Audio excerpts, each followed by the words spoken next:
Good afternoon to all. In previous lecture, we discussed about the asexual reproduction as well as the vegetative reproduction in the yeast. That is, asexual reproduction is the budding and vegetative reproduction by the fusion. Okay, and now the next part of the life cycle of the yeast is the sexual reproduction. You know that the actually what is meaning of the sexual reproduction? That is a reproduction in which male gamete and female gamete take place. There is fusion of the male gamete and female gamete take place. The result into zygote formation. Okay, this is the basic known that for everyone. Now we see detail in the sexual reproduction in the yeast. Now first point, in yeast sexual process is extremely simplified and consists of three event. म्हणजे काय म्हटलं ह्यांनी की ईस्टमधली जी sexual process आहे ती एकदम simplified आहे आणि त्याच्यामध्ये तीन महत्त्वाचे इव्हेंट आहे. त्यातला पहिला इव्हेंट आहे प्लाझ्मोगॅमी. पहिला कोणता इव्हेंट आहे? प्लाझ्मोगॅमी, कॅरिओगॅमी अँड मिओसिस. आता तीन महत्त्वाच्या टर्म्स आहेत. पहिले आहे प्लाझ्मोगॅमी.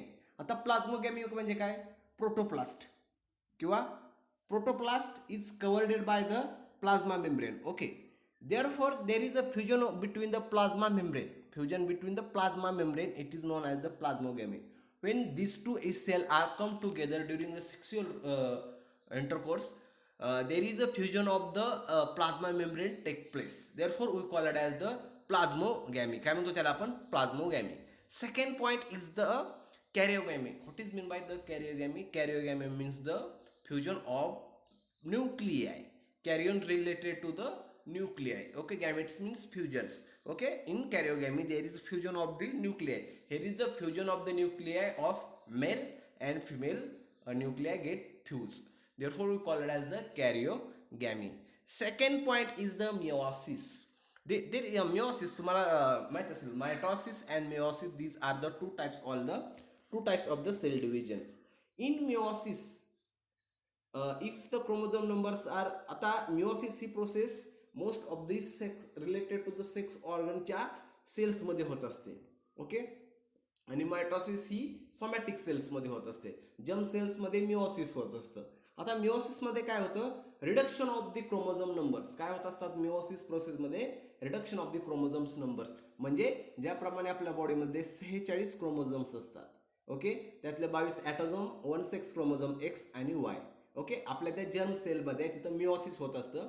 आणि ज्यावेळेस ॲक्च्युअली स्पर्मॅटोजेनेसिस प्रोसेस आणि ओजेनेसिस प्रोसेस होत असते त्यावेळेस मिओसिस होऊन 1 sperm content 22 plus 1 sex chromosome, तो आयदर एक्स और Y. Ohm content 22 pairs of chromosome, 22 chromosome plus x और वाय. ओके, अशा प्रकारे मिओसिस काय होत असतं? रिडक्शन इन क्रोमोझोम नंबर होत असतं मिओसिस. तसंच सेम कंडिशन इथं होत असते. म्हणजे मिओसिस थ्रूमध्ये काय होतं? रिडक्शन म्हणजे काय? Diploid converted into haploid. काय होतं? Diploid converted into haploid.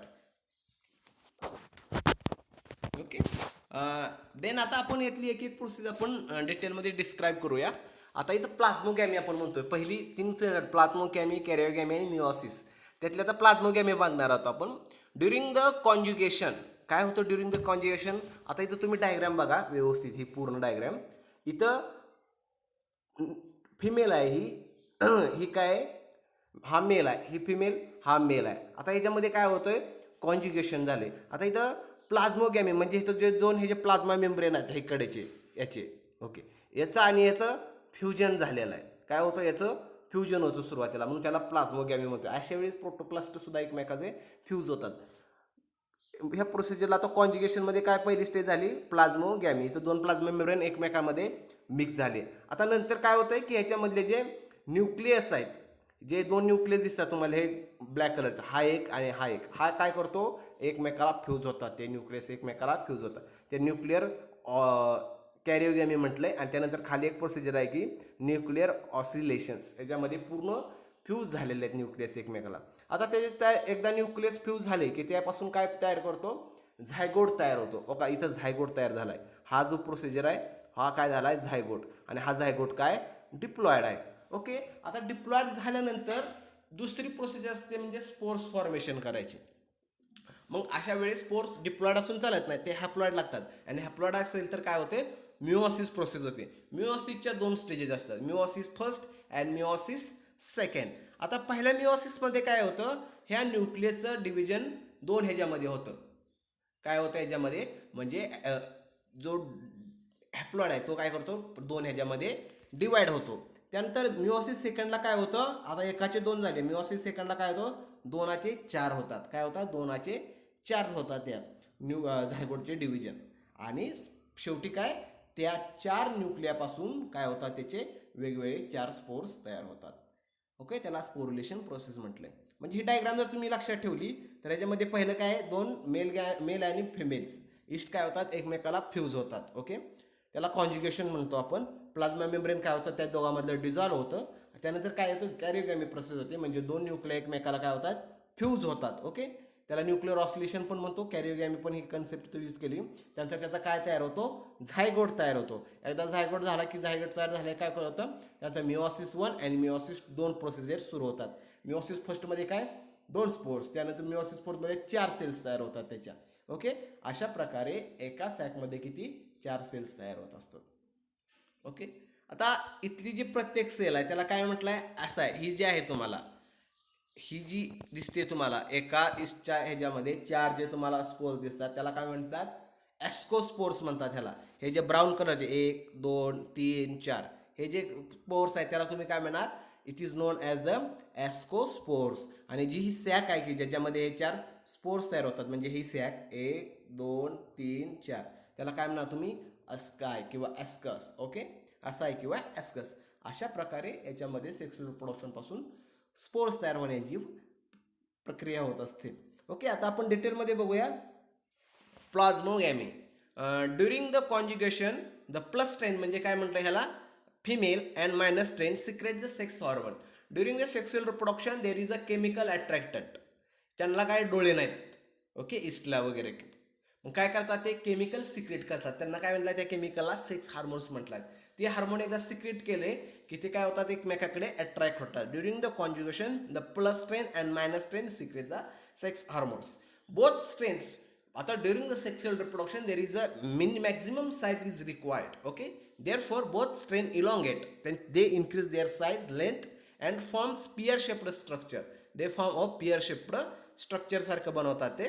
Both, then next stage is the, if they get maximum size they become pear shaped structure, then both strain come close together, form conjugation tube. Then these two strains, this positive and this negative strains comes together and they form the conjugation tube. आता कॉन्ज्युगेशन tube का बनवतात ते, because the exchange of the nucleus material for the fusion. Okay, both strain come close together and form the conjugation tube. Okay, ही झाली plasmogamy. प्लाझ्मोगॅमीमध्ये काय होतंय, पहिलं म्हणजे काय होतंय, they secrete the sex hormones, then both strain get elongated and form pear shaped structure. Both strains come close together and form the conjugation tube. Then next point is the कॅरिओगॅमी.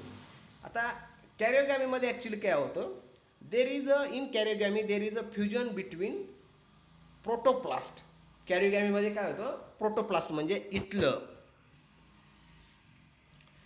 ह्याचा protoplast, याचा protoplast आणि ह्या ज्या nuclei आहेत, fusion between the protoplast and nuclei of plus and minus strain take place through the conjugation tube. जी conjugation ही tube तयार झालेली आहे त्याच्या थ्रू काय होतं, फ्युजन बिटवीन प्रोटोप्लास्टचं आणि न्यूक्लियाचं फ्युजन तयार होतं. ह्या प्रोसिजरला म्हणायचं कॅरिओगॅमी. काय म्हणणार तुम्ही ह्या प्रोसिजरला, karyogamy.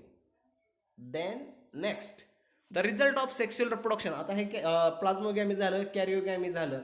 Then what happen, the result of sexual reproduction is the formation of zygote. काय तयार होतं इथं, formation of zygote take place होतं. Okay, these zygotes are male gamete and female gamete. Male gamete haploid असतं, female gamete haploid. n plus n काय होईल, 2n. काय होईल, n plus n is equal to 2n. Okay, म्हणून काय म्हणतोय, zygote are diploid. White zygote are diploid because these are formed due to the formation of male gamete and female gamete, and male gamete is the n, female gamete is the n. n means half number of the chromosomes, half number of the chromosome plus half number of the chromosome form 2n, that is n plus n is equal to 2n.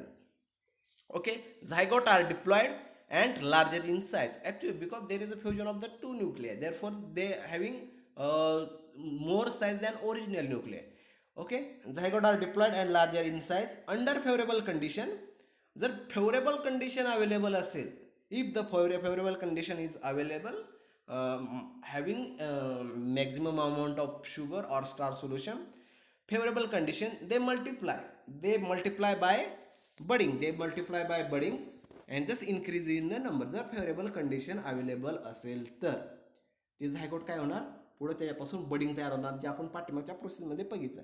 If the conditions are unfavourable, जर condition जर unfavourable असेल, if the condition are unfavourable, the diploid large strain yeast cell undergo ascospore formation. काय म्हटलं इथं, if the condition are unfavourable, condition जर unfavourable असेल तर diploid large strain yeast cells undergo ascospores formation. जर condition favourable असेल तर budding, जर कंडिशन अनफेवरेबल असेल तर काय करणार, ॲस्कोस्पोर्स फॉर्मेशन.